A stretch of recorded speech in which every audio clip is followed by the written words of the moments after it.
చూసారుగా ఆ వీడియోలో పిల్లలు చాలా చక్కగా ఆడుకుంటున్నారు. సెలవులు రావడంతో పిల్లలందరూ కలిసి ఒక చోట సరదాగా కాలక్షేపం చేస్తూ ఒకే కుటుంబానికి చెందినటువంటి పిల్లలంతా కలిసి ఇలా కేరింతలు కొడుతూ ఆడుకుంటుంటే చూడ్డానికి రెండు కళ్ళు చాలవు కదా. మీరు చూస్తున్న ఈ సంతోషకరమైనటువంటి దృశ్యాలే వారి జీవితంలో చివరి జ్ఞాపకాలు.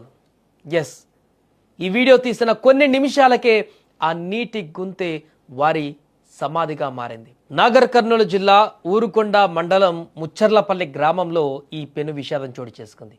అనారోగ్యంతో ఉన్నటువంటి నానమ్మను చూసేందుకు హైదరాబాదు నుంచి స్వగ్రామానికి వచ్చిన ఆ కుటుంబం తమ గడ్డపైన ఇంతటి ఘోరం జరుగుతుందని కల కూడా కనలేదు.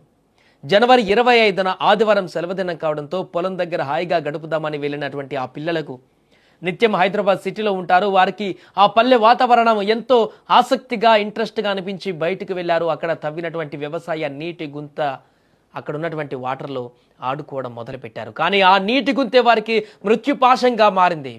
ముచ్చర్లపల్లి గ్రామానికి చెందిన శ్రీకాంత్ రెడ్డి హైదరాబాద్లోని తుర్కయాంజల్లో నివాసం ఉంటున్నాడు. శ్రీకాంత్ రెడ్డి తల్లి అనారోగ్యంతో ఉండడంతో కుటుంబంతో సహా మొన్న స్వగ్రామం ముచ్చర్లపల్లికి వచ్చారు. ఆదివారం సెలవుదినం కావడంతో మధ్యాహ్నం తమ వ్యవసాయ పొలం వద్దకు పిల్లలతో సహా వెళ్లారు. వారితో పాటు శ్రీకాంత్ రెడ్డి అక్క కుటుంబం సైతం అక్కడికి వచ్చారు. పెద్దలు పొలాలను పరిశీలిస్తూ మాట్లాడుకుంటుండగా పిల్లలు అందరూ అక్కడే ఆడుకుంటున్నారు. ఆ నీటి గుంతలో సయ్యాటలాడుతున్నారు. పిల్లలందరూ కలిసి ఎంతో ఆనందంగా ఉత్సాహంగా ఆ నీటితో జలకలాడుతున్నారు. ఈ క్రమంలో బంతి వ్యవసాయం కోసం తీసినటువంటి నీటి గుంతలో పడిపోయింది.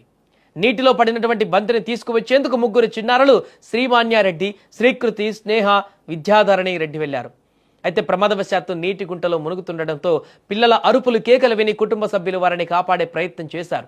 విద్యాధరణి రెడ్డిని సురక్షితంగా కాపాడగా మిగతా ముగ్గురు చిన్నారులలో నీట మునిగి మృత్యువాత పడ్డారు. శ్రీకాంత్ రెడ్డి ఇద్దరు పిల్లలు చనిపోగా అక్క కూతురు సైతం ప్రాణాలు కోల్పోయింది. ఘటనతో ఒక్కసారిగా కుటుంబ సభ్యులు వారి యొక్క బంధువుల రోదనలు మిన్నంటిపోయాయి.